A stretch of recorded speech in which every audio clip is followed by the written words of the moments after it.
signs of trouble, and really depressing when we look at the numbers tonight as we close in on the one-year mark of the Parkland shooting tomorrow. There have been more than 200 school threats all across the state since that fateful Valentine's Day of last year. Thanks for being with us at 6. I'm Patrick Nolan. And I'm Jane Monreal. The Lee County Sheriff's Office held a press conference with other local officials addressing the recent threats and what changes have been made in schools across the district. For Your Corner's Alyssa Dickert reports from Fort Myers. Alyssa? After the mass shooting at Stoneman Douglas High School, the state's legislature passed laws to enhance school safety. And one of those was adapted in the Lee County schools, and it's called threat assessment.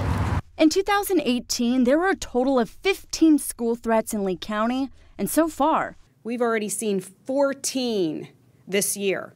So we are putting our resources into addressing this issue. One resource used in Lee County schools are threat assessment teams. Unfamiliar? It's a behavioral approach to preventing violence. It gives us the opportunity to involve students and families early, and I think that's the critical piece, the early intervention of problem behavior. There's also a mental health aspect.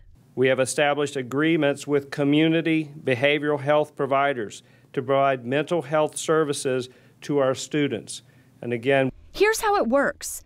After a threat is notified to the threat assessment team, fact-checking takes place.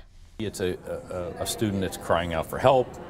There's some underlying problems, but we have to identify those. We have to have some type of intervention early enough that it doesn't become a major crisis. Next, the team gathers more information about the concern or student involved by talking to peers and teachers. If the person is posing a threat, the team comes up with a plan to respond and manage or reduce the risk. We want to spend about 80% of what we do on the prevention piece and 20% on the reaction piece. And I think that's kind of a reverse of the way it's been. Lee County School District doesn't have an official number of times this has been used.